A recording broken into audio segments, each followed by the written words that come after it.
Olá Brasil, olá você aí de casa, está começando mais um Quino Clássicos. Eu sou o Beto Calimã. E eu sou a Carol Moreira, esqueci que tinha que falar isso, você ficou esperando, né? Oi. E hoje a gente vai falar sobre um dos meus filmes favoritos da vida e o melhor filme de Natal de todos os tempos, que é Esqueceram de Mim. É um dos melhores. Não concordas? Ah, Divórcio, aquelas. não. A gente vai ter que chegar no fim do mês. Porque tem mais um. A gente tem Duro de Matar. Então Que é um- duro de decidir. É, realmente é um Desculpa. ótimo filme de Natal. Coloca aí nos comentários qual dos dois você acha que é, se você gosta mais de Esqueceram de Mim, se você viu 439 vezes, como eu, na infância, eu assisti muito o filme, eu lembro das falas, e gente, vocês me desculpem se esse vídeo, e também tem a versão em podcast, né, pra quem não sabe, a gente tá no Spotify, no seu agregador de podcast, ou também tá no meu canal do YouTube, que é Carol Moreira, se eu ficar repetindo 1000 vezes todas as falas do filme, porque eu amo, eu vou ter que fazer os quotes. Você me perdoa? Eu te perdoo e eu concedo que pode ser a melhor comédia de Natal. Com certeza, pode ser. Porque o Duro de Matar é a melhor ação de Natal.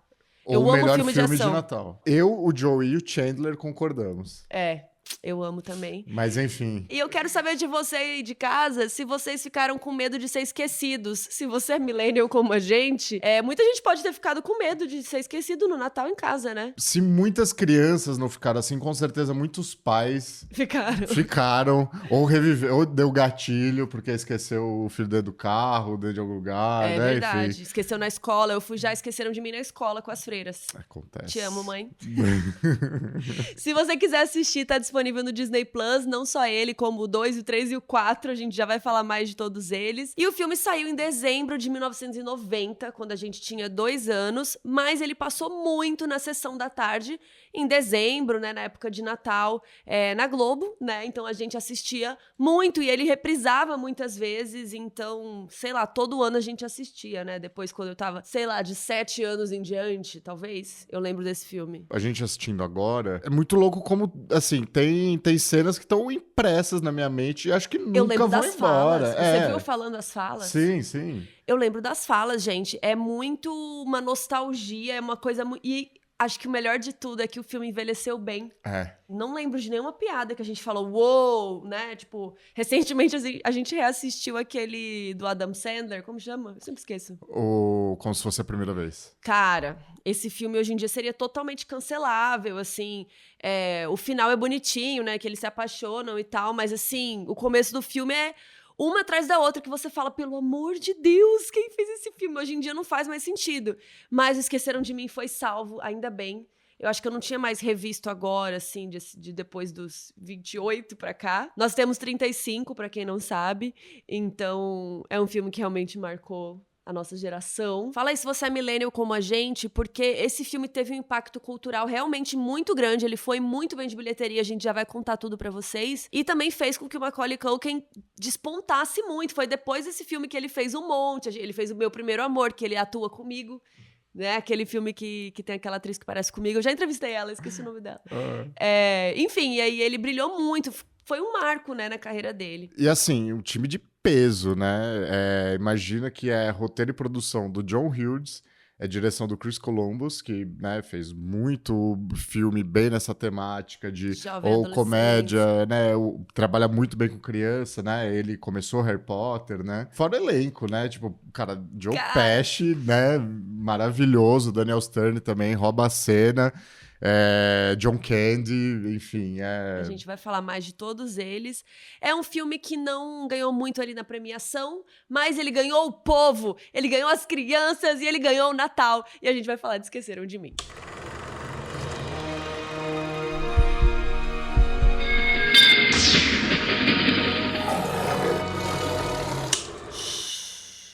Antes da gente começar, a gente precisa fazer uma errata aqui, porque a gente recebeu um comentário do The Count Orlock perguntando sobre a orientação sexual do Wong Kar-wai, e o Beto tinha falado que ele era gay e tal, e com uma certeza, e depois ele falou, pera, mas ele não é casado com uma mulher, ele tem um filho, não sei sobre a orientação, né, mas ele é casado e tem um filho com uma mulher. Eu cheguei a responder já o comentário lá no YouTube, mas eu também recebi depois de outros lugares, tipo, poxa, essa informação dele ser gay. Então, explicando, na época que Beijo Roubado foi lançado na TV a cabo, entrou na TV a cabo, foi junto com 2046 também, enfim. E eu vi uma matéria só que eu lembro que eu ouvi essa informação e ela entrava muito rápido, assim, tipo, comentando que ele era gay.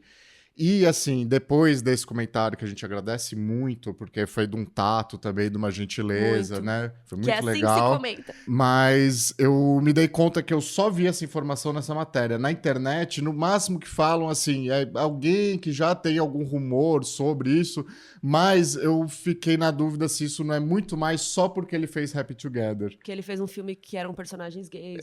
E que assim, e com muita propriedade, com muita sensibilidade, né? Então, eu entendo, mas assim, não é uma informação factual de que ele é gay. Pesquisando, a gente vê que ele é casado com uma mulher, então assim, não dá pra saber exatamente qual que é a orientação sexual dele, porque é uma coisa da vida dele. Ele pode ser bi também, né? Mas enfim, não sabemos. Não sabemos, não dá pra fazer essa afirmação, então fica aqui. Só a errata. Só a errata. E mais uma vez, obrigado a todo mundo que participa, todo mundo que comenta. E peçam seus filmes no... Qual que é o e-mail? Classicosquino@gmail.com. Mas antes da gente entrar no filme em si, o que é um filme de Natal, né? Aí a gente foi pesquisar se existe alguma classificação para um filme de Natal e a gente achou isso aqui, que é muito legal. É uma matéria do Hollywood Reporter que traçou uns pontos para questionar. Então, em primeiro lugar, a gente tem que saber que filme de Natal não é um gênero, né? Pode ser uma comédia, pode ser ação, tem musical, tem comédia romântica, enfim, tem de tudo, né? Mas eles sugeriram o seguinte: primeiro, a data de lançamento, porque muitos filmes de Natal saem perto do Natal. 2, o estilo da divulgação, se eles aproveitam do Natal para divulgar o filme ou não. E 3, se o filme só funciona sendo no Natal, né? Se o filme se passa no Natal, mas ele tem essa característica de funcionar. E eu acho que o Esqueceram de Mim se encaixa nisso, porque a família esquece do Kevin no Natal e não tem ninguém pra ir lá buscar ele, não tem ninguém pra ajudar. E realmente, se fosse em outra época, sei lá, se fosse férias de verão, enfim, talvez tivesse um vizinho pra você ligar e ir lá ajudar. Mas como é Natal, todo mundo tá fora, tá todo mundo viajando. E por isso ninguém pode salvar Kevin. Eu sinto também que às vezes o filme de Natal é uma comédia romântica sem romance. Porque, assim... porque ela não é uma... Esqueceram de Mim não é uma comédia pastelão. Não? Eu não acho que é tão pastelão. Assim, O terceiro ato é bastante. Não, é bastante. Mas eu acho assim, por exemplo, a história dele com o senhorzinho, né, da pá, tem a culpa da mãe, tem a culpa dele, de como ele age com a família. Então, assim, é um filme... Ele tipo, é não muito... é um Debi Lloyd, você fala. Exato, exatamente. Tá. Então vamos dar um contexto da onde esse filme existiu, né? Porque o John Hughes, que escreveu esse roteiro, ele já era muito famoso por outros filmes adolescentes, né? Como a gente falou aqui, Gatinhas e Gatões, Clube dos Cinco, que é um amor, também dá pra gente falar aqui, Curtindo a Vida Doidado, que é muito bom. Então ele é bem famoso por escrever esse tipo de filme. E ele teve a ideia pra esse filme quando ele foi viajar com a família dele. Ele falou, gente, se a gente esquecesse uma das crianças, o que aconteceria? Sei lá, o primeiro rascunho do roteiro ele escreveu uma coisa tipo em 9 dias, muito né? Muito rápido. E eu acho que traduz um pouco pro filme, porque ele é, no melhor sentido da palavra, ele é um filme muito simples, né? Ele tem uma premissa muito simples, ele começa assim, você já entende tudo que tá acontecendo, é muito relacionável, eu acho assim... Quem nunca viu uma casa caótica, porque... No Natal, No Natal, porque tem visita, e a molecada toda correndo pra lá e pra cá, enfim. Então, acho que ele foi muito no alvo, assim, né? E você tocou num ponto interessante. A história, ela é muito simples, até porque ela se encaixa super na jornada do herói, que é uma coisa que eu queria falar aqui, que eu amo o filme Jornadinha do Herói, redondinho, assim, eu acho uma graça. E esse filme... não é exatamente todos os pontos da jornada do herói, que são 12, mas nem todo filme é, né? Eu acho que o lance da jornada do herói é justamente a gente saber como é. Tem coisas que se encaixam, tem coisas que não, ou tem coisas que a gente pode encaixar ou não, porque eu até procurei esse filme, tipo, como que as pessoas classificam, e eu vi alguns gringos classificando alguns trechos da jornada em alguns pontos que eu não consideraria, que eu vou tentar defender a minha tese aqui, mas é isso, né? A jornada a gente... sente onde que, sei lá, onde que ele atravessou o limiar, onde que ele fez testes ou aliados, né? Então a jornada do herói aqui não é assim, né, como que eu vou dizer, preto no branco, até porque o Hughes nunca falou assim, este ponto é o limiar, este ponto é nananã. Por exemplo, esse filme ele não tem um mentor, né? Então a gente vai trazer isso conforme a gente for contando um pouco da história, porque, gente, eu vou ter que contar a história, porque eu amo demais. Bom, Esqueceram de Mim, a princípio, era para ser uma produção da Warner. O John Hughes prometeu que o filme ia custar por volta de 10 milhões de dólares. Mas aí, já na pré-produção, ele começou a ver que ele tinha prometido demais. E aí, Que era mentira. E aí, numa fase de orçamento ainda, né? Então, de pré-produção, meio, né, cotando as coisas, eles viram que o filme estava por volta de 14,5. E aí, ele já, né, experiente que é, ele já sentiu que, cara, a chance da Warner querer cortar o filme é muito grande. Então, ele já se antecipou e começou a ter umas conversas de bastidores com a Fox. O que aconteceu? Batata. A Warner viu e falou, cara, você prometeu que era menos de 10. Começaram a pedir pra ele cortar, né? Começaram a pedir pra ele cortar e, ó, no máximo 12 milhões, senão a gente não vai fazer esse filme. No fim das contas, foi isso que aconteceu. A Warner, né, saiu do projeto. Fechou a produção, né? Fechou a produção, mas não durou muito tempo, a Fox já pegou o projeto. E aí, uma vez que o projeto estava na Fox, ele fechou o orçamento por volta de 18 milhões de dólares. Quase o dobro. Quase o dobro, porém ainda é um orçamento baixo, mesmo Pra época. pro padrão da época, ainda mais considerando o elenco que tem, né? Que tinha muita gente que ali já era muito relevante no cinema dos anos 80, né? E aí, quando ele foi tirar o projeto do papel, ele foi atrás, ele queria muito que o Patrick Reed Johnson dirigisse, mas ele estava ocupado fazendo Invasores do Espaço, então não deu muito certo. E depois a gente vai lembrar muito dele, porque ele fez Ninguém Segura Esse Bebê, outro filmaço dessa época. A gente tá citando só grandes filmes hoje, tá? Grandes clássicos da época. E aí ele lembrou do Chris Columbus, que ele tava em dívida com ele. Ele tava devendo uma pro Chris. O John Hughes e o Chris Columbus, eles tentaram trabalhar juntos antes, no Férias Frustradas de Natal, que é um filme que o John Hughes produziu, que quem estrela é o Chevy Chase, que é um comediante muito famoso dos Estados Unidos e, cara, se você vai procurar histórias de bastidores, de como ele era muito escroto. Ele era um ótimo comediante, como pessoa, nem tanto. Então o Chris Columbus, ele já deu entrevistas falando sobre isso, de que, enfim, foi exatamente por isso que ele saiu da produção. Então, assim, guarda essa fofoca, porque lá na frente tem informações que a gente vai puxar desse assunto, mas fica aí o registro. Outra troca que aconteceu na produção foi na trilha sonora, que é incrível, e a gente reassistindo toda hora, a gente falava, essa trilha é muito linda, essa trilha é muito legal. Inclusive, o Chris Columbus depois dirigiu Harry Potter, que a trilha, eu acho, aquela música principal do Harry Potter, eu acho muito igual a essa música aqui do Esqueceram de Mim. Vocês não acham? Coloca aí nos comentários. Quando eu vi Harry Potter a primeira vez, eu falei, peraí, eu conheço essa música, daí eu, Esqueceram de Mim. Coloca se vocês acham. Mas ele queria fazer a trilha com o Bruce Broughton, mas teve um conflito de agenda e tal, não rolou, e ele acabou fechando com nada mais, nada menos que o John Williams. E assim, desculpa, Bruce, mas que bom que isso aconteceu, né? Como a gente sempre fala aqui, é males que vem para o bem, porque o John Williams, gente, nem precisa apresentar, né? Ele é um dos maiores compositores de Hollywood até hoje, né? Ele tá compondo, ele tem 91 anos já, e ele é assim, o auge, incrível, perfeito, maravilhoso. É isso. Clássicos que a gente tem episódio do Kino Clássicos já, são trilha sonora dele. Ele tá com 91 anos e o último trabalho dele foi agora. Ele fez a trilha de Fabelmans do Spielberg, claro. Que ele trabalha bastante com o Spielberg. Ele trabalha muito com o Spielberg, né? Então fez todo sentido ele tá lá. E ele tem 53 indicações ao Oscar. Ele só perde pro Walt Disney. Infelizmente, ele só levou 5 dessas 53 vezes que ele foi indicado, mas ser indicado já é uma grande honra, não é mesmo? Não, pra ele é isso, assim, é inquestionável o quanto que ele tá dentro da memória de qualquer pessoa que gosta de cinema, ou mesmo quem acompanha de uma forma mais casual, assim, que nem se considera cinéfilo, mas é impossível essa pessoa não escutar uma música e falar, essa música é do filme tal. E foi ele que compôs, sabe? Ele cria uma conexão direta na nossa mente, assim, que nem isso. Quando saiu o primeiro Harry Potter, eu nem, sei lá, se eu sabia quem era o John Williams. Eu era adolescente, ou enfim, jovem ainda. E eu lembrei, sabe? As músicas conectam muito, assim, então, muito incrível. E o filme rodou entre fevereiro e maio de 1990, e ele já estreou, dia 16 de novembro nos Estados Unidos. Eles editaram muito rápido.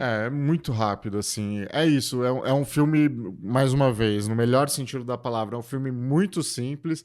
E é isso, ele se passa muito dentro daquela casa, são poucos cenários, né? Ok, que tem aquela produção de aeroporto ali e tal, mas até mais pra frente a gente vai falar sobre a participação do John Candy, mas pensar que, por exemplo, um cara como John Candy teve uma diária pra fazer o filme Rendeu, né? e rendeu pra caramba, sabe? Então, quer dizer, foi de fato, foi uma produção muito rápida, né? E eles filmaram realmente em Chicago, porque o filme se passa, né? Eles moram em Chicago, eles filmaram ali na região, locais próximos. Aqui no Brasil estreou no dia 20 de dezembro, também um pouquinho depois, também pertinho do Natal. E eu queria muito falar do título original e da tradução, né? Porque em inglês é Home Alone, que significa sozinho em casa, mas a tradução... É melhor. Esqueceram de Mim é tudo. É tudo. Tem traduções, realmente, tem traduções de nome de filme que fica horrível, a gente sabe, que não faz o menor sentido, mas tem essa aqui é o auge. Inclusive, a gente assistiu em dublado.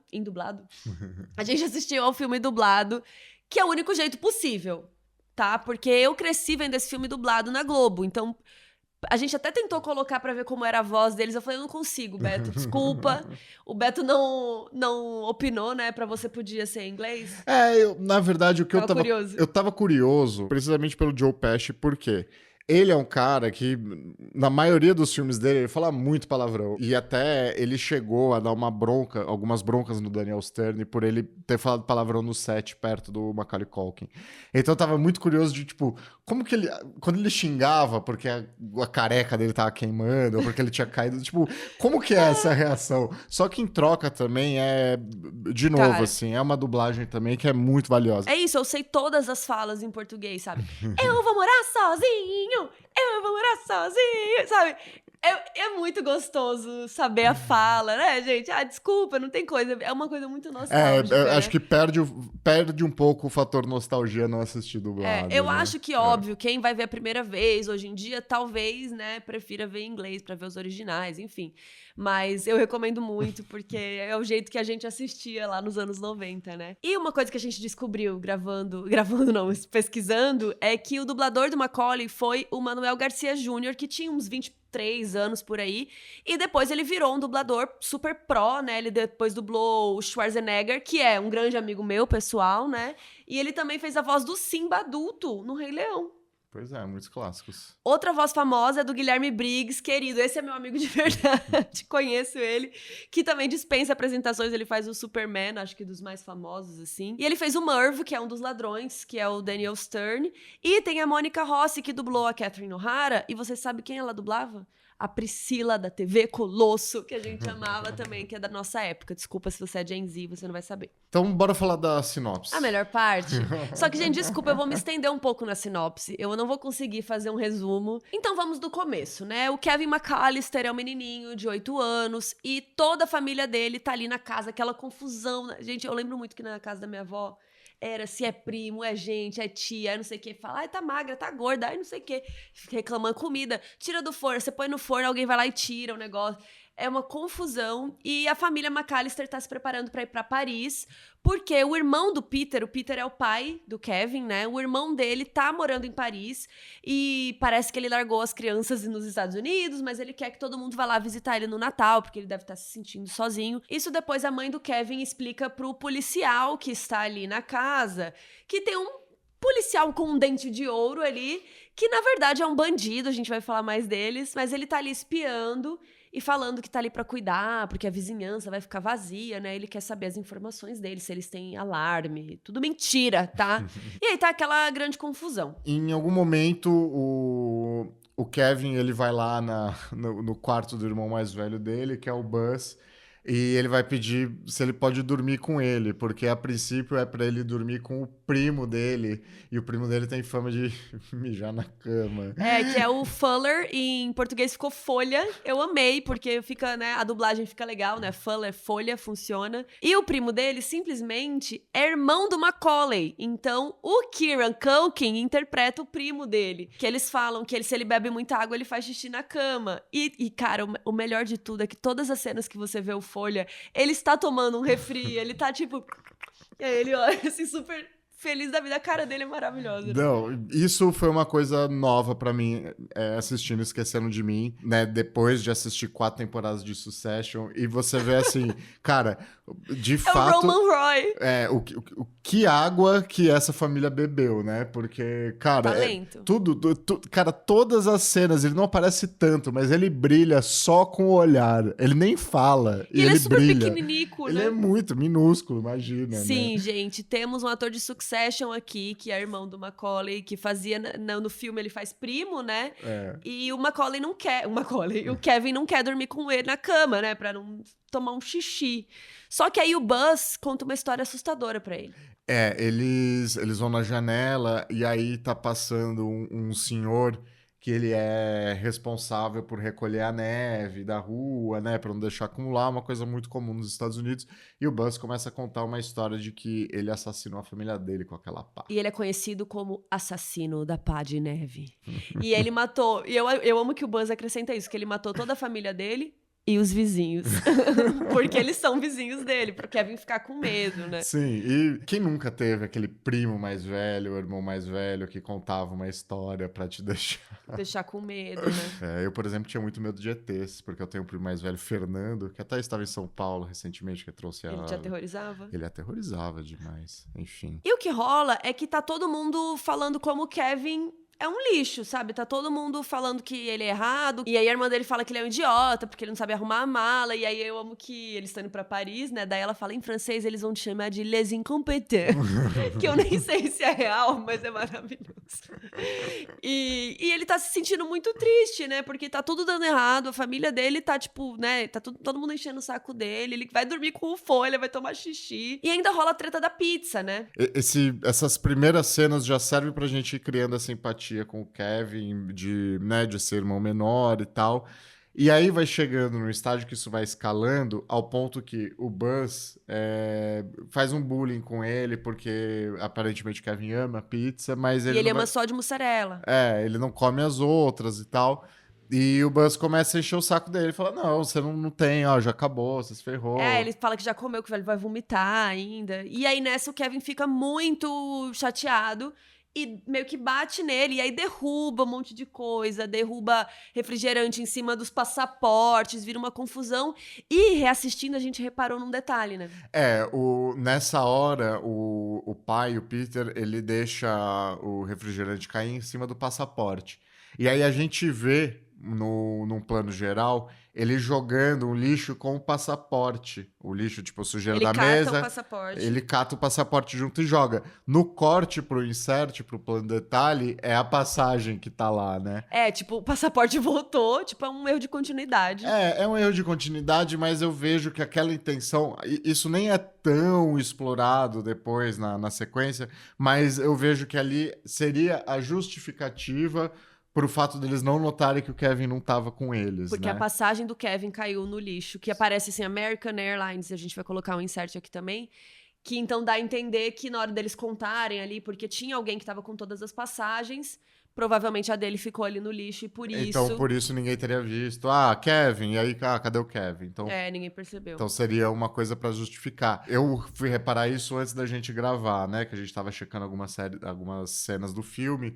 E no 2, eles brincam com isso e eles pegam a passagem do Kevin e eles... Cadê o Kevin? O Kevin tá no banco do passageiro ao lado do motorista, né? Sim, deixa que eu fico com a minha passagem. E é a mesma embalagem de passagem que tá no lixo. Por isso que deu pra reparar, né? Sim, total. Mas enfim. E aí nessa hora que derruba tudo, todo mundo começa a olhar pra aquela coisa meio slow motion, todo mundo olhando pro Kevin, tipo, como ele é um lixo, né? Como ele é horrível. Aliás... Que bad, né? Agora, assistindo isso depois de adulto, a gente pensa como eles foram demais, né, com essa criança. Eles abusaram, tipo, foi a mais. Mas, tadinho. Não é o suficiente pra pensar um filme que envelheceu mal, mas até a dublagem, assim, a hora que o tio dele fala seu imbecil, e eu penso assim, mano... Nossa, eu não deixaria ninguém falar com meu filho daquele jeito, Sim, sabe? Tipo... O Frank, né? O tio Frank, que depois até mostra ele sendo super murrinha, ele é super pão duro, ele é bem chatão, assim, o Frank. Ele chama o Kevin de imbecil. A gente voltou pra ver em inglês, ele fala que ele era um jerk. Então, assim, o Kevin tá mal, tá triste. E nisso, quando ele tá brigando ali com a mãe dele, que põe ele de castigo, ele fala que ele queria que a família dele inteira sumisse, que... Aí eu amo que ele fala assim, eu não quero outra família é um saco. Eu amo essa fala. E a clássica, né, eu vou morar... Ele fala que quando ele casar, eu amo isso, que quando ele casar... Quando ele, quando ele crescer e casar, ele vai morar sozinho. Ele não vai morar com o cônjuge dele, né? Então, aí ele grita, eu vou morar sozinho, fica batendo o pé. Mas essa parte do eu vou morar sozinho é antes do castigo, né? Quando ele já tá ficando puto. E nisso acontece uma ventania à noite. Então, acontece como se fosse um momento mágico, né? Eu li dessa forma agora, depois de adulta. Não lembro como eu lia antes, mas... As folhas mexem, e aí acontece um raio e acaba a energia da rua. E nisso, o rádio relógio, Gen Z, antigamente a gente sabia a hora de outras formas. E não tinha Alexa. O rádio relógio sai da tomada e todo mundo da época lembra que quando sai, ele desconecta o horário, e aí tudo que você fez lá, a programação sai. E não toca o alarme, eles se atrasam, e é nessa que o Kevin fica pra trás, né? Tem um menino que é filho do vizinho e que ele começa a pentelhar os motoristas da van que vai Muito levar bom. a família. Cara, ele é A gente muito riu tanto bom na disso. dublagem, é muito engraçado, né? Ele pentelhando lá. Ele... Mas essa van, ela é automática? Quantos cilindros tem? E o cara assim, ele fala, como que é? Essa caminhonete é econômica, não é? E o cara assim, tipo, sai daqui, moleque. E aí, então, por acidente, eles acabam contando ele, e aí ele sai rápido. Enfim, eles resolvem bem isso na Ele tá cena. com uma touquinha, né? E a prima ali conta ele sem querer, né? Achando que é uma das crianças, porque acho que era isso. Tem que dar tantas pessoas. Contou ele, deu as pessoas. Eu acho que é óbvio que seria muito difícil uma coisa dessa acontecer. Mas eles constroem de um jeito tão caótico, e eles estão atrasados, e nananã, e o relógio. E ele foi dormir no sótão, porque ele ficou de castigo. Então ele também não tava ouvindo o barulho da galera ali. Então eu acho que tudo é construído de um jeito legal.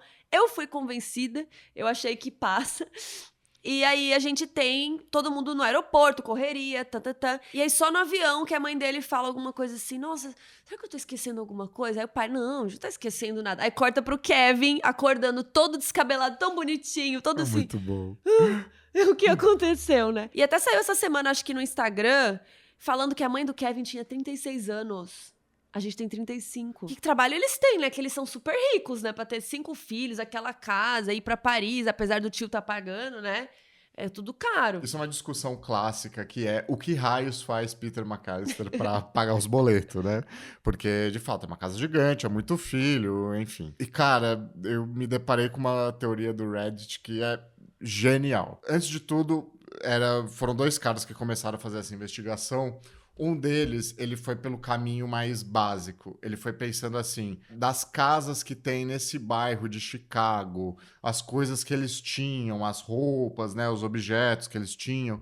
Ele começou a fazer teorias e, né, ele começou a pensar assim, pela região, empresas grandes, e aí o primeiro palpite dele foi que ele seria um alto executivo de vendas da Walgreens, que é uma farmácia, um grande conglomerado dos Estados Unidos. Mas aí o amigo dele chegou numa outra teoria que, cara, é muito boa. O que ele supõe é que o roteiro de Esqueceram de Mim, ele é do John Hughes. A premissa é do John Hughes. Mas esse roteiro passou por uma revisão antes do filme ser rodado, e essa revisão foi feita pelo Chris Columbus. E ele não é acreditado como roteirista do filme. Mas o que acontece? A partir dessa revisão, ele pode ter transformado os personagens. E aí, qual que é a coincidência? O Peter McAllister, ele é um pai de família com uma casa daquele tamanho em Chicago, igual o personagem do Chevy Chase nas Férias Frustradas de Natal. Então, as duas histórias se passam no mesmo lugar. Indo um pouquinho mais a fundo, o tio Frank, que é esse irmão que chama o Kevin de imbecil, ele poderia fazer um paralelo com o Chevy Chase de fato. Então, Porque ele é idiota, né? Ele é chato. Então, meio que o Peter McAllister seria a versão bem-sucedida do personagem do Chevy Chase. Então, assim, teria um subtexto aí meio... Cara, é uma teoria, não é um fato. Ninguém sabe se é verdade, mas assim... O que vocês acham que ele fazia? Mas eu gostei dele ser um alto executivo de uma grande empresa. É, porque o personagem do Chevy Chase, ele trabalha numa empresa de cereal e etc. E, enfim, ele tem as coisas dele. ele é meio fudido e tal. Então, basicamente, cara, faz algum sentido. É uma boa teoria, assim, Eu amei. No mínimo. Uma coisa que eu reparei agora revendo é que o jeito que eles constroem que o Kevin não foi. Eles mostram todo mundo correndo, mostram no aeroporto, mostram não sei o quê, mostram entrando no avião e fica focado nesse núcleo família. E aí, quando eles citam, né, tipo, será que a gente esqueceu? Aí a gente vê realmente que o Kevin ficou. Então eu achei que ficou legal o jeito que eles montaram isso, assim, porque era meio óbvio que ia acontecer, mas revela de um jeito legal, né, que ele fala... Eu fiz a minha família desaparecer. E aí, quando ele olha pra câmera, ele faz aquela sobrancelha, que é muito clássica, né? De outros momentos também, que tem uma inspiração, parece que de desenho do Looney Tunes, né? Sim. Tipo, as trapalhadas, o jeito que depois, a gente falando mais pra frente, ele com os bandidos, como tudo acontece. Isso é muito uma característica de desenho do Pernalonga, né? Sim. Ele é meio que um Pernalonga, né? Não, e do nada ele olha pra câmera, né? Ele quebra a quarta parede, ó, e depois volta normal, né? Tem vários momentos do filme. A mãe dele tem uma hora que olha pra câmera. No 2 também tem vários momentos, então... X, né? Ele olha, mas continua a história do nada. Ele tá feliz da vida, ele vai ler uma Playboy do irmão dele. E eu amo que ele fala, credo, tá todo mundo pelado. E aí joga. Rouba dinheiro do Buzz, né? Do irmão dele, quem nunca, né? Eu não, porque minha irmã era mais nova. Então ela que roubava o meu, provavelmente. E eu amo quando ele tá assistindo ao filme, que a gente já vai falar mais, que esse filme é maravilhoso. E ele tá tomando sorvete, acho. Aí ele fala, gente, eu tô comendo bobagem e vendo porcaria. Tudo perfeito, né? Tipo, família, né? Como se... Ó, eu tô fazendo isso, vocês não vão fazer nada? Não, porque ninguém tá aqui. E é nessa hora que ele tá assistindo um clássico do cinema no universo de Esqueceram de Mim, que é Angels... Não, a gente vai fazer aqui o Kino Clássicos desse filme. De Angels with Filthy Souls. Com certeza. Ou Anjos das Almas Sujas. Imundas. Imundas, boa. Um belo nome de filme, né? Eu poderia fazer ele. Só que a gente não vai fazer ele, porque ele não existe, esse filme... Eu lembro que quando eu era criança eu achava que existia esse filme, né? E não, é um filme que eles filmaram para o Esqueceram de Mim. Então é fake. E aí é tipo um mafioso, né? Lidando com... com alguém que tá ali devendo. que deve ele, um capanga que traiu ele. E um filme que não existe entrou pra história como uma das frases mais famosas do cinema. Sim. Que é... Fique com troco, seu animal. Muito bom. Inclusive, a gente reviu o 2 também, porque a gente não aguentou, tá? Também no Disney Plus. E no 2, eu não lembrava o título do filme. É Angels with Filthier Souls. Anjos com almas mais imundas ainda. Então a gente tá no filme 2 e a gente tá assistindo ao filme 2 do Angels, sabe? Tipo, genial, né? Genial. Só que... essa onda de felicidade do Kevin não vai durar muito, porque está rolando uma onda de assaltos ali na vizinhança. Pois é, aquele policial do Dente Dourado no começo do filme é o Joe Pesci, que ele faz parte de uma dupla de ladrões que são os bandidos molhados. Ele é o Harry e ele faz dupla com o Merv, que é o Daniel Stern, que, cara, ele é o mais bobão, assim, né? Ele é muito engraçado. Os muito dois... expressivo, É muito bom. E o Merv tem essa ideia de ficar abrindo a torneira quando eles roubam as casas pra deixar uma marca, né? Porque todo bandido tem uma boa marca. Então ele deixa a casa inundando, né? Pra meio que falar, foram aqueles mesmos bandidos, os bandidos molhados. E o Harry fica tipo... Tá, beleza, faz o que você quiser e não me enche o saco. Vale muito a observação de que a primeira ideia deles de casting era o Robert De Niro. Pra ser o Joe Pesci. Pra ser o personagem do Joe Pesci. Que também, cara, fico curioso. Nossa. Mas assim, é que não dá pra trocar. Tem certas coisas que mas dá vontade não de se saber. mexe, mas dá vontade de saber. E aí a gente tem todo esse enredo dos adultos, principalmente focado na Kate, né, a mãe do Kevin, que tá muito mal, se sentindo uma péssima mãe de ter deixado seu filho pra trás, ainda mais porque ela que pôs ele de castigo, né? Então ela ficou se sentindo muito culpada e ela tá ali na luta das passagens, tentando voltar. E nessa ela fala com uma atendente da companhia aérea, que também está em Succession, e você que reparou primeiro, ela tá em Succession, daí eu... é a Sandy! Ela é filha do Sandy. Nos vídeos de Succession com o Michel, eu chamava ela de Sandy Jr., porque ela era filha do Sandy. E ela, como que é o nome da atriz? A Hope Davis. Ela é a atendente ali das passagens. Novinha! jovenzinha. Jovem. Muito engraçado. Outro ator que é conhecido é o policial que atende o telefone pra falar com a Kate, que ele é o sósia do Kramer em Seinfeld, e ele também era o vizinho de Friends que dava as... O Mr. Heckler. Puta. Acho que é Ou Heckles. Acho que é Heckler ou Heckles, né? Ele, em Seinfeld, ele é um ator que vai interpretar o Kramer na série deles, que eles criam dentro da série. É maravilhoso, ele é ótimo. E o nome dele é Tom Pepper. Tom Pepper, E ele não tá acreditado nesse filme, né? A gente até foi procurar nos créditos, ele não tá. Realmente, ele só tem uma fala ali rápida. Bom, e no segundo dia do Kevin sozinho, ele vira o homem da casa, né? Aí sim. Então ele já começa... Ele vai tomar banho por ele mesmo, né? Não, primeiro momento de higiene do Kevin, né? Então ele faz várias coisas. Como, por exemplo, lavar o umbigo pela primeira vez. Coisa que ele nunca tinha... Eu amo que ele fala, coisa que eu nunca tinha feito. Nunca lavou o umbigo. É bom lavar o umbigo, viu, gente? E ele passa shampoo de adulto, né? Ele vai narrando, e aí ele tá se preparando ali, e ele passa o pós-barba. E aí ele dá aquele famoso grito, ele com a toalhinha. É uma graça. Mas essa cena não era pra ser assim. No fim das contas foi um improviso, de alguma forma, ali, aconteceu sem querer, porque o Chris Columbus, ele fala que o natural seria ele passar e aquilo arder tanto que você não vai ficar com a mão na cara, né? Você abaixaria. Só que ali, ele, né, na criatividade dele ali... E criança também, às vezes ele só errou também, né? Exato. Ele ficou com a mão, né? Por mais que tenha sido um erro ou um improviso, mas virou uma imagem muito icônica. E na hora a reação no set já foi de ter sido muito engraçado. Na hora a equipe inteira já riu muito e eles nem pediram pra ele repetir com a mão de outro jeito, porque... ficou muito mais engraçado daquela forma, né? E aí depois ele vai na farmácia. O melhor dessa cena é que ele se assusta porque o assassino da Pá da Neve aparece na loja, ainda mais que ele tá com a mão meio machucada, com sangue, assim. E o Kevin fica apavorado e sai correndo meio que sem perceber, ele tá com a escova na mão. E aí eu amo que ele fala, eu virei um criminoso.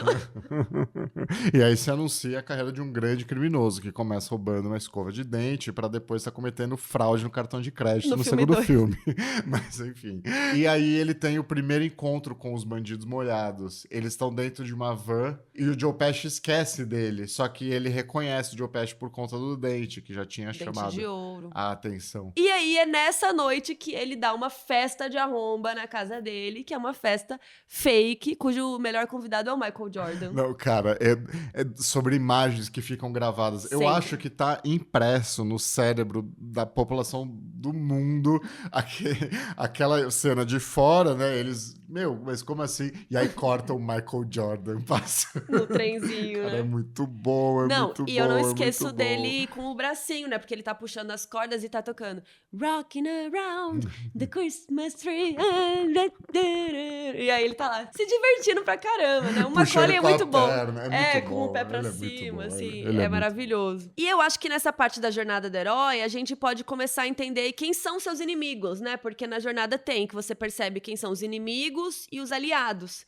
Então, nesse primeiro momento, ele fala, putz, então esses são os bandidos que estavam na minha casa e tal, e ele conecta com o policial, tudo óbvio, implícito, né? E depois ele vai fazer amizade com o Papai Noel e, óbvio, com o assassino da Pá da Neve, que no filme, por ele ser mais velho, a gente tem a impressão dele ser um mentor, mas ele não ensina nada pro Kevin, os dois se ensinam, os dois trazem sabedoria um pro outro, né? Ele não é um mentor que ajuda ele na jornada. Ele é um aliado. Mas antes de aparecer, que ele conhecer ele, ver que ele não é um assassino, né? Que ele chama Marley, ele compra pizza, né? Sim, e eu acho que é o primeiro momento onde a gente vê que, cara, assim, ele consegue se virar bem, né? Porque ele não pode atender ele criança, ele não quer mostrar que ele tá ali sozinho. Então, ele usa as falas do filme e o dinheiro roubado do Buzz pra pagar a pizza. Maravilhoso. E aí ele usa pra assustar o moço, que o moço derruba aquela estátua da frente da casa, que no filme 2, depois derruba de novo. Sempre alguém que bate ali derruba a porcaria da estátua. E ele faz compras no mercado depois, né? Então ele vai no mercado, compra um monte de coisinha. E eu amo ele falando que tem cupom, sabe? Ele é um grande adulto. E a moça fica desconfiada, né? Ela fala, mas cadê seus pais? E a moça fica ali fazendo muita pergunta pra ele, né? E ele fala, moça, eu só tenho 8 anos. Você acha que eu estaria fazendo compras sozinho? É claro que não.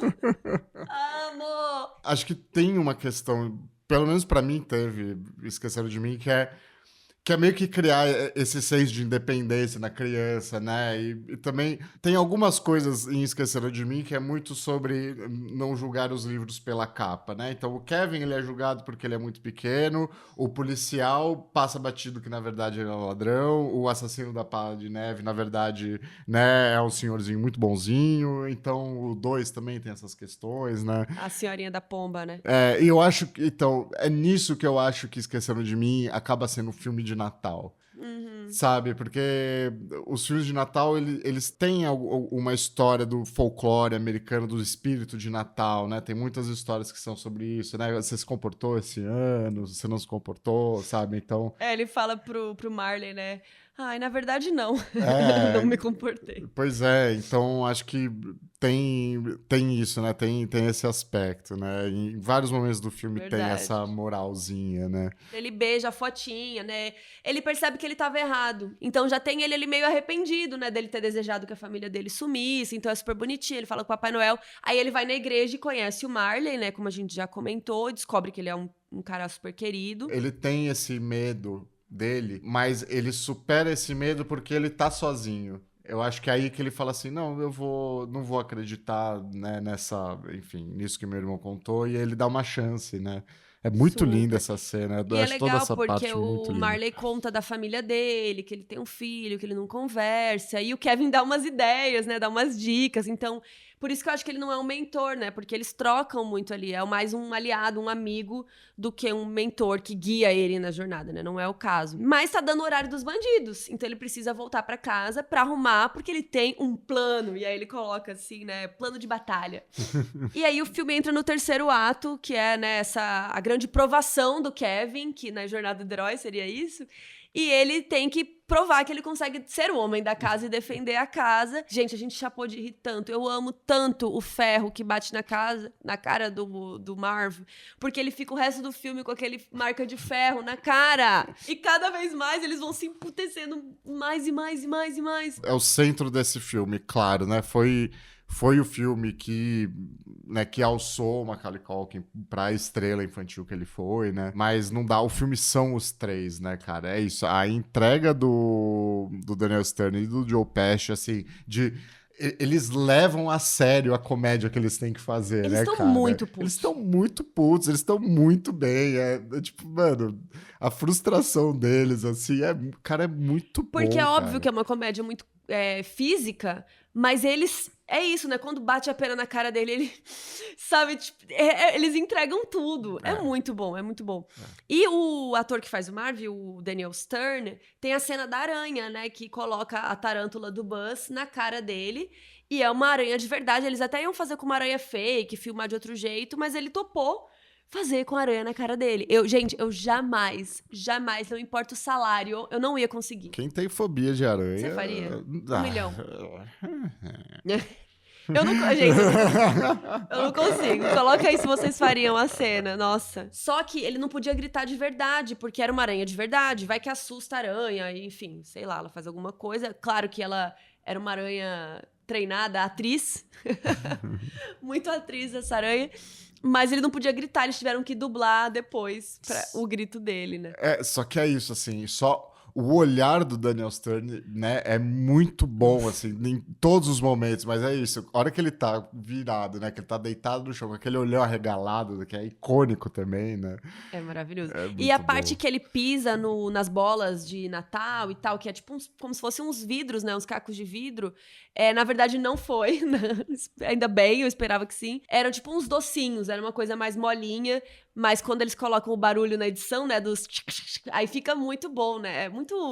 O cinema é uma grande farsa. É maravilhoso. Perfeito. Amo. Todo filme tem esses momentos, mas o terceiro ato é onde justifica de que, cara, é um desenho animado em live action, né? Vira um filme de ação.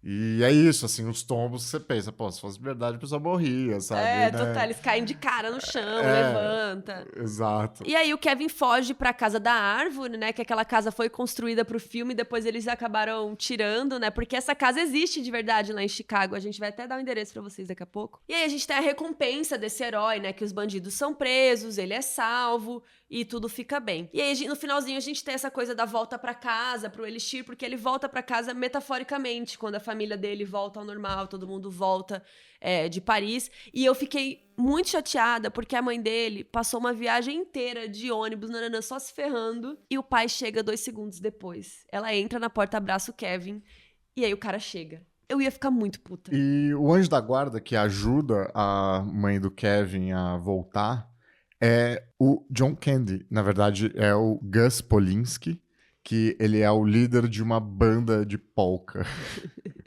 A gente foi até pesquisar o que raios é polka, que ritmo é? Vamos ouvir uma música de polka, né? A gente ficou curioso e é umas músicas animadas, né? São umas músicas animadas com instrumentos meio clássicos, assim. É um estilo originário do leste europeu, da região ali da República Tcheca. Cara, é divertido. No vídeo do YouTube que a gente tava vendo pra pesquisar, o cara fala, se você está triste, ouça polka. Quase todas as falas dele são improvisadas. Ele teve uma diária só no filme. Ele é recorrente em vários filmes do John Hughes ou como principal ou como coadjuvante, né? E então eu imagino que ele acabou topando por um cachê um pouco menor do que talvez ele cobraria se fosse uma produção com um orçamento grande, né? Enfim, tanto é uma coisa que depois o Chris Columbus chegou a dirigir o John Candy em outro filme. Ele fez comentários durante o set, né, de descontentamento com a Fox, porque ele acha que ele poderia ter ganho, porque apesar dele ter feito uma diária só, ele rendeu tanto Não, a parte dele com a mãe é muito engraçada. Ele é muito bom. Pois é, e os relatos do Chris Columbus é de que, cara, era 4:30 da manhã, tava todo mundo quebrado e mesmo assim ele tava tirando risada de todo mundo, sabe? Ele brilhou muito na participação dele, né? E ele tem uma coisa dele de meio pura, assim, meio, né, uma cara, energia diferente. Né? Ele, de fato, assim, era um gênio, morreu muito novo, com 43 anos de idade, muito né? Jovem. E é isso, assim, cara, John Candy, se vocês assistiram Sessão da Tarde em alguma fase da vida de vocês viram algum filme do John Candy, né? Então, ele tá em SOS Tem um Maluco no Espaço, ele é o técnico do Jamaica Abaixo de Zero. Então, enfim, mestre. Vamos contar mais bastidores, então? O número da casa, gente, a casa fica lá em Chicago, na Lincoln Avenue 671, e tem muita gente que vai lá e tira fotos fazendo assim, né, o rosto do Kevin, então fica a dica se você for em Chicago, eu nunca fui. E outra coisa legal é que, como eles gravaram entre fevereiro e maio, não tinha mais neve.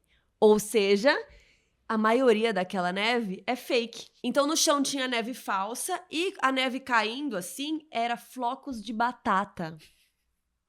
Eu nem sabia que isso tinha como, né? Imagina, nos 90 não tinha CGI, né? Que nem a gente tem. Então, eles usavam os flocos e isso era um problema. Porque depois que eles caíam na neve falsa, sei lá, depois de um dia de gravação, a batata ia ficando amarela, ia ficando fedida.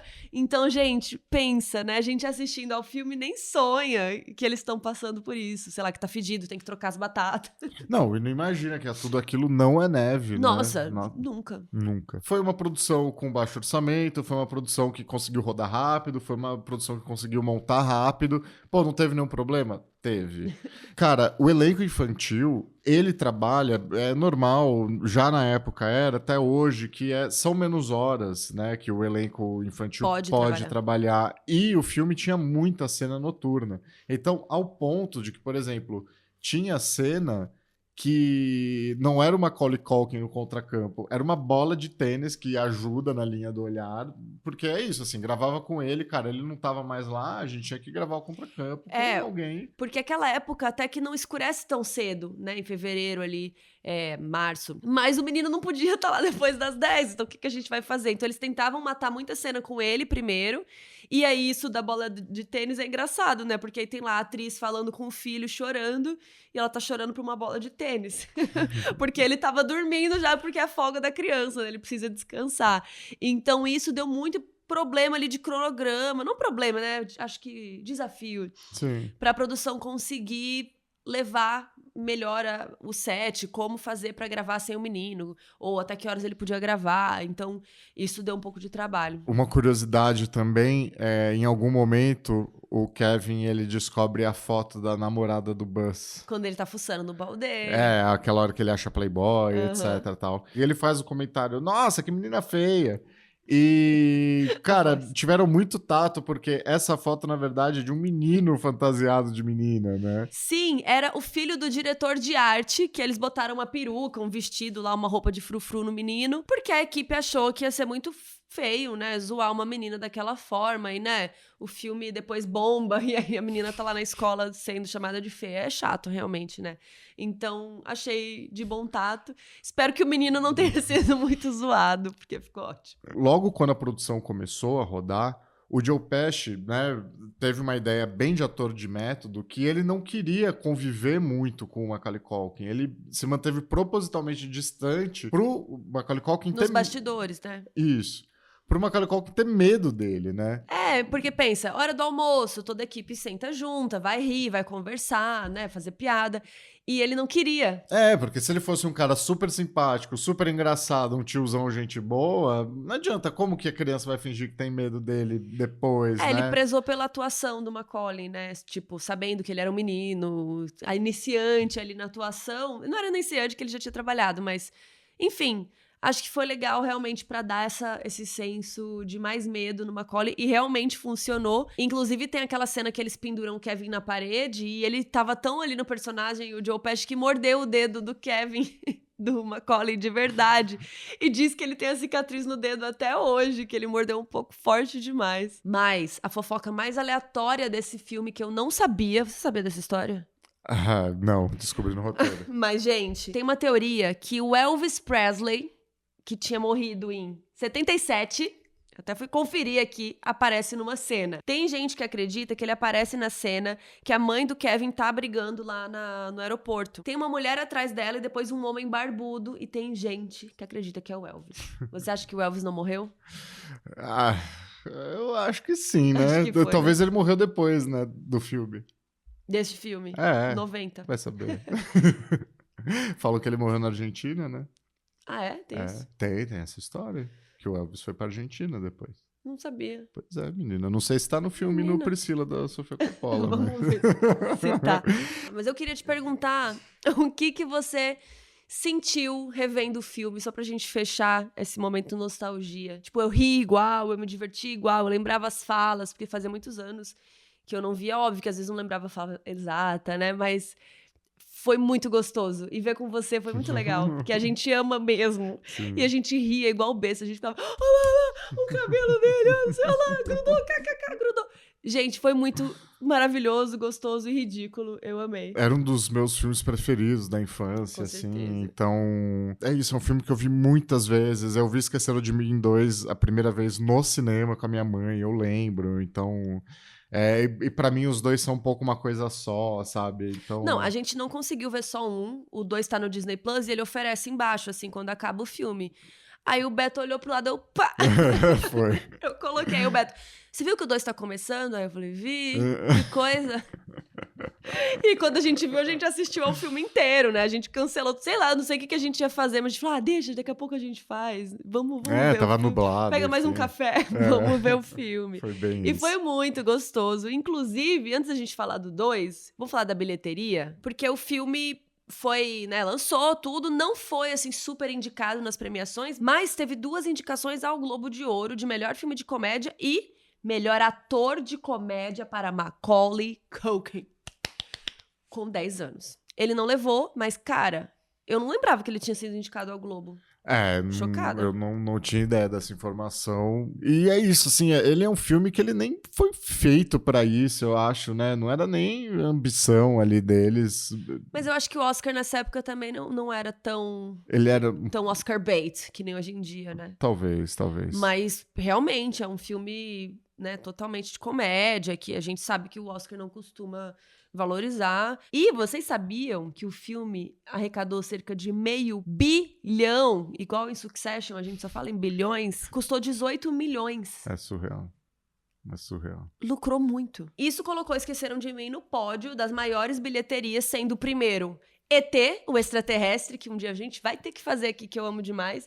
E o segundo era o Star Wars Episódio 4. E durante essas semanas que ele ficou em cartaz brilhando, isso incomodou, óbvio, as distribuidoras, os outros produtores do resto da humanidade, o resto dos filmes que estavam sendo feitos. Todo mundo falou, poxa. E eles até criaram um termo para os filmes que foram prejudicados por Esqueceram de Mim, que em inglês era que o filme tinha sido Home Alone. Tipo, rebaixou o teu filme. Eu achei muito bom. E outra informação que me deixou de cara também, assim, da proporção que foi o filme, até 2011, ele foi a comédia com maior bilheteria da história. Todas as comédias. A gente ficou, o quê? 20... Quantos anos? 21 anos no pódio. Pois Chocada. é. Ele foi desbancado por Se Beber Não Case. Legal. Porra.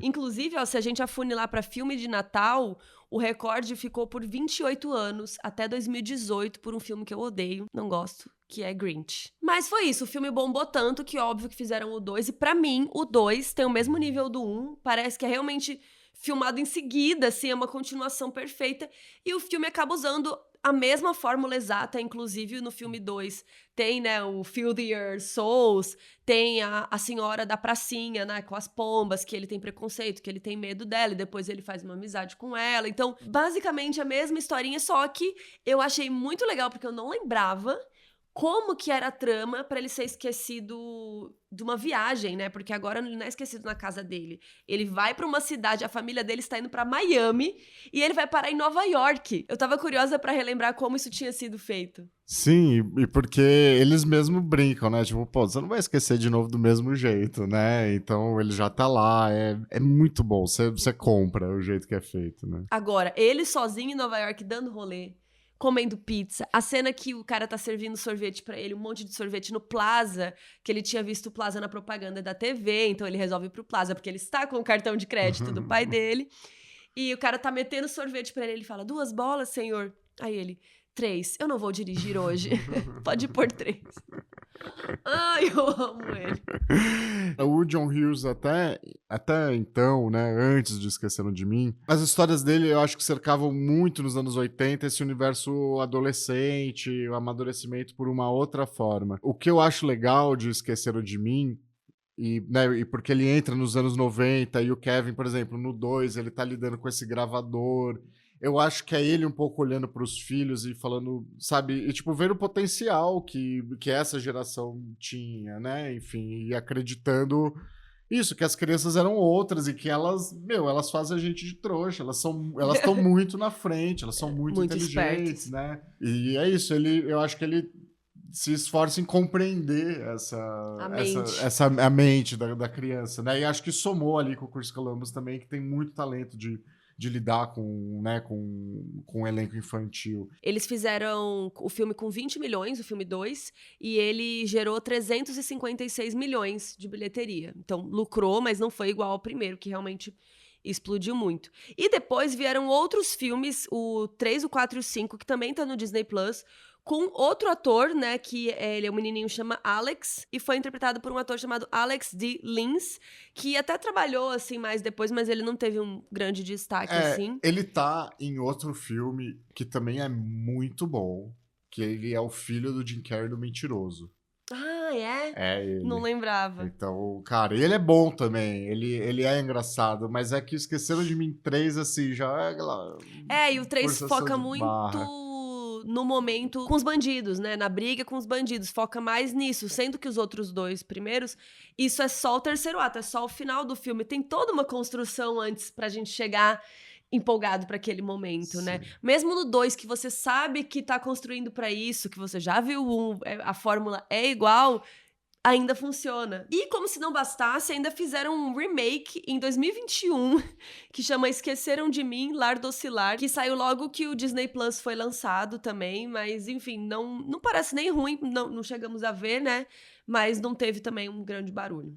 O que eu achei muito bom de curiosidade é que a empresa de segurança que é responsável pelo sistema de segurança da casa é a empresa McAllister. E é o Desse mesmo filme? logo. E uma coisa que é legal desse filme é que ele é contado da perspectiva dos ladrões, né? pra inovar um pouco aí, não do Kevin. Aliás, você lembra daquela sequência de memes do Ryan Gosling com uma camiseta com uma foto do Macaulay Culkin na rua? Sim. Aí o Macaulay Culkin usou uma camiseta com a foto do Ryan O Inception. Foi tipo uma matriosca Macaulay Culkin e Ryan Gosling, que foi uma história infantil também. Aliás, a gente tem que falar de Drive aqui qualquer dia. Uma hora vai. Amo o Drive. Mas antes, a gente vai falar de Duro de Matar, o nosso outro filme de Natal, que está no Star Plus.